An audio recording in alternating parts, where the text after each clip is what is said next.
Hello friends, and welcome to my channel. Today I will be talking about what the title is basically labeled, where I have been, me being pregnant. I am 5.5 months pregnant, so there's a lot to unpack. So if you're interested in finding out where I've been, clearly I've been pregnant, and how it's been going, then just keep on watching. In this video I am going to do my makeup because it just helps calm me. Like, this is kind of something I'm super nervous to talk about. I just don't know why, but I am. So hopefully you guys can bear with me.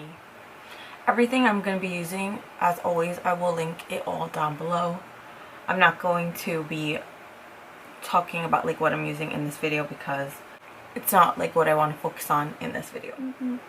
So before I can even speak about my pregnancy, I kind of have to give a backstory on my medical history, which I never thought I would do, but as I've gotten older I've become more comfortable with the fact that I have this, I don't even know what to call it. I'm just gonna call it a blood disorder because that is, I think, what it falls under. So yeah, I have this blood disorder. I clearly was born with it, called sickle cell anemia, and there are two versions of the disease, and I'm not going to go into too much detail about it. If you are a parent or ever been pregnant, you've probably heard about it because I know they test babies for it when they are born, because it is a pretty serious blood disorder, but you can live with it. Because I'm not a doctor, I'm not going to go into like specifics, but there are two versions of the disease and I just have a different version of it.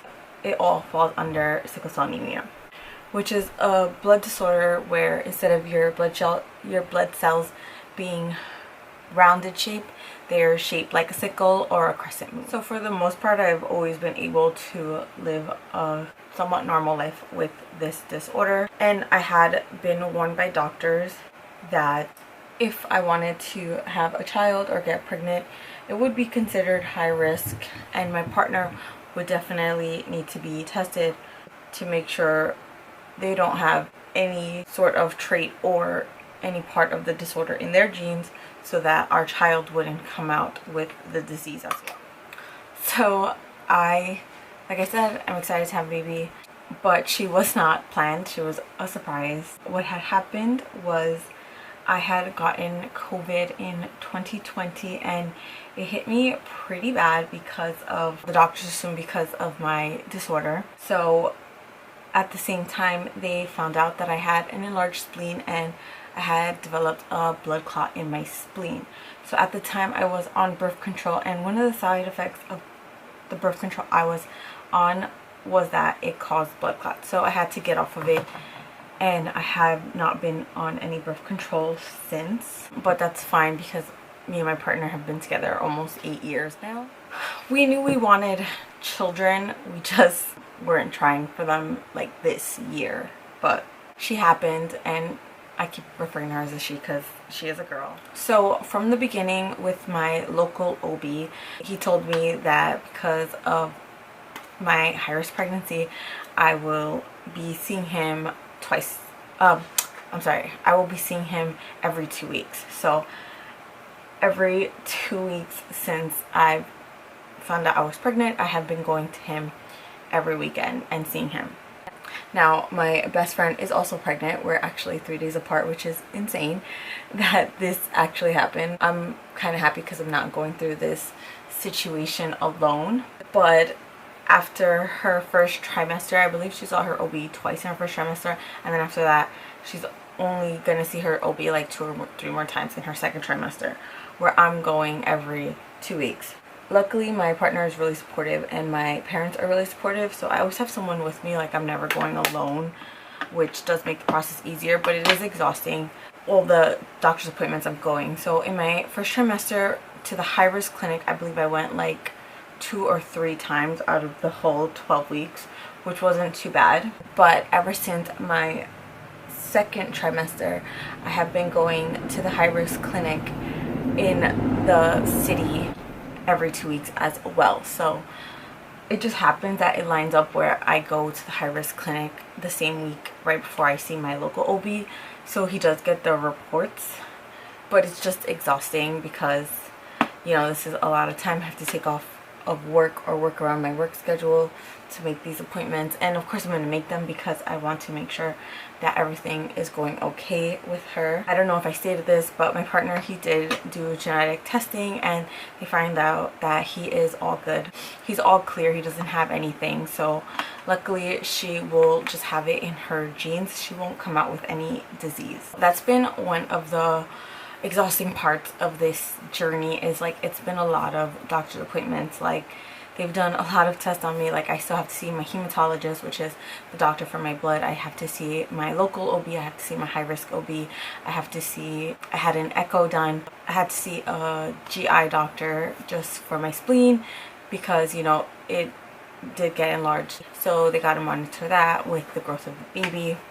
So it's constant doctor's appointments. There's pros and cons to both sides. Like the pro is like, I know, like I speak to my best friend and she has gone like, I think the longest like maybe like 5 or 6 weeks without an ultrasound. So, you know, once you get pregnant you get this anxiety and you just want to always make sure that the baby's okay. So the pro is that like I constantly get ultrasounds done, so I'm constantly seeing the development of my baby and knowing that they're okay and always getting that peace of mind all the time. But then the con is like it's exhausting to travel and keep track of all the doctor's appointments and, you know, working around like my partner's schedule, making sure he's off, or my mother's schedule, making sure she can go with me. It is all draining, but I do it because I believe that, you know, the outcome will be worth it. Like I will be so happy when she's here. Like I'm happy now, and patience has not been my best. It's not like my best attribute at all. Like I have zero patience. I hate waiting for things. Even making like a baby registry kills me because like I don't want to wait for people to buy me stuff. Like I just rather buy it for my baby myself. This whole process has taught me like a lot of patience and having a lot of trust in other people, because I am the type of person like if I want something done I just do it myself.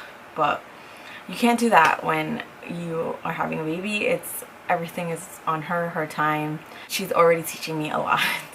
So with that being said, now I'm going to go into my first trimester. So the first 12 weeks, it was not easy whatsoever. I actually had a feeling I was pregnant because I went out to eat one day and my partner had ordered Parmesan garlic wings, and the smell of the wings, it made me so nauseous that I started crying at the table and was like, can you please take those away? Like they're making me feel so sick. So at that point I had a feeling, and I actually took a pregnancy test at my best friend's house because she took a pregnancy test and she found out that she was pregnant, and I was like, oh man, I have a feeling I am too. And she was like, all right, well I have extra tests, so let's take one. So the first trimester was really rough because I had really bad morning sickness. Like it was constant, every day throwing up multiple times a day. I lost so much weight in the first trimester. It was so hard to deal with. I had to get on anti-nausea medication because I was throwing up so many times a day. And it's also hard because like I'm also working full-time, so I'm going to work and throwing up there multiple times in between patients because I work at a hospital. So it wasn't easy. I say that like it lessens in your second trimester, and for me it didn't fully go away. It definitely did lighten up a lot. Like in my first trimester I was throwing up like 3 to 5 times a day. Now I'm probably throwing up 2 to 3 times a week, which I prefer way more than the latter. But also like dealing with that morning sickness was really isolating because I felt sick all the time. Like I didn't really have the energy to do anything because I couldn't keep anything down. I was living on a lot of Pedialyte, like the Pedialyte popsicles, the Pedialyte juices. Those were really helpful. I had done everything, every holistic thing. Like the B12 vitamins, they were making me nauseous. I also bought the pressure point cuffs that people swore by, and they worked for a little while, but I just feel like my morning sickness was so extreme that nothing was gonna stop it whatsoever. I'm trying to think of other, like I literally, if you told me that it will help my morning sickness, like I tried it. Like I said, it would lessen it for a while. I bought the morning sickness like pregnancy candies off of Amazon. And it would, like I said, like these things would work for a while, but then like my morning sickness would just come back with vengeance. So I just stopped, and I kind of got like, I would say I got like a little sad. I don't know if it was depression, but I definitely got a little sad in my first trimester because I just felt so sick all the time. Like if I went out to a place, like I was always carrying a throw up bag with me just in case, and wanted to not be too far from my car or bathroom in case I needed to run in there and have some privacy while I just threw up whatever I had that day. I did not have an appetite at all because I was so sick. I did not have an appetite. So the first trimester was really rough. It was a lot of time home doing nothing but resting. And like I always said, for my pregnancy, like I wanted to be active, and you know, because it's really good for labor and for like mental health, but I just couldn't. Like I was so tired. You're so tired in the first trimester, like you just fall asleep anywhere. Like I would literally on my lunch breaks at work just fall asleep. And again, it was like really hard because some days I had to take time off of work to stay home because I felt so sick that day. And I'm so grateful that my team and my managers are so understanding. I can't even imagine like having a job that doesn't give you paid time off. And like this year I had set like a reading goal of like reading, I think like 150 books or like 175, I'm not too sure. It's on my Goodreads, but I was, in the beginning of the year I was on track. I was actually ahead of my goal. Like I was gonna meet that goal and maybe more this year. And ever since I fell pregnant, I have not been able to concentrate, pick up a book, and it's kind of frustrating because like these are things, you know, you really like to do, like no control that you have over it. You're just not able to concentrate. You're just don't even feel like yourself. Now during my second trimester, like I said, the nausea and vomiting did calm down, but it didn't fully go away. But I also felt more emotional. Like I found myself crying a lot more, and over like little things too. And also found myself like wanting to prepare for baby more. And I know a lot of people say like they go through this in their like third trimester, but I feel like because I'm like such a planner and organizer, like I like to be ahead of everything, it's just like kicked in like super early for me. But I'm trying not to buy my baby everything she needs because my family keeps yelling at me that they're not gonna be able to buy me stuff. So I have started planning her baby shower, which I'm planning on doing it like Disney princess theme, super cute, because like I am speaking about like being high risk and stuff. The updates I've gotten on baby is that she is perfectly healthy, growing just fine, has everything she needs, like nothing is a worry to the doctors on baby. But my placenta is right now currently, and they said it's still pretty early, so it can change, but my placenta currently is low lying, and they just want to monitor that so that it doesn't, God willing, become placenta previa, which then it will kind of cause an issue. But right now we're not worried about that because it still has a chance to rise. We're hoping for that. Pray for me, guys. I really would like my placenta to just do what it needs to do and be good. Because another thing, I was actually talking about this with my best friend, that you don't realize until you're pregnant is like how important the placenta is. Like you never hear about people talking about their placenta. Like that can, you know, that feeds your baby, that keeps your baby alive, and it's so important that you try to keep, I mean, there's not much you can do to keep it healthy, but you know, it does require a lot of iron, and eggs are a good, I've heard, source for it. So that's also something scary because that's also something out of your control. So I'm going to speak about my birth plan a little bit because I did go over it a little bit with my hematologist.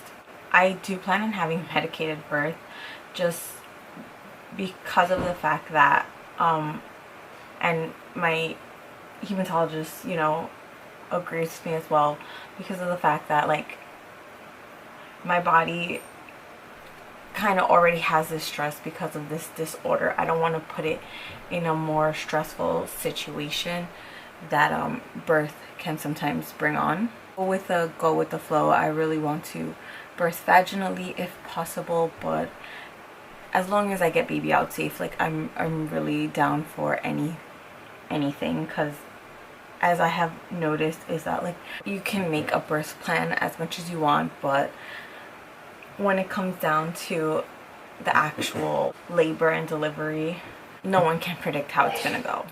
Oh, I did forget to mention the reason that the doctors are monitoring the baby so much with me having 6 is because with that disorder, a lot of the babies can come out on the smaller side of the scale, so not hitting the growth that they're supposed to. Also, she can also come prematurely, which I'm hoping none of that happens. So far I've just heard good things and really positive things. Like, she's doing great, she's developing great, she's I think in like the 66th percentile, so that's great. That means she's growing average. I'm not gonna worry myself too much. I still have about 3.5 more months to go through, right? 3.5 more months, 5.5 months, yeah, so I believe 3.5 months left of this process. So I'm trying not to stress myself out, because like I said earlier, being pregnant is stressful. Like, you're constantly worried about the baby and their well-being, but then on top of that they throw in like the word high risk, and then you know that does things to your mind.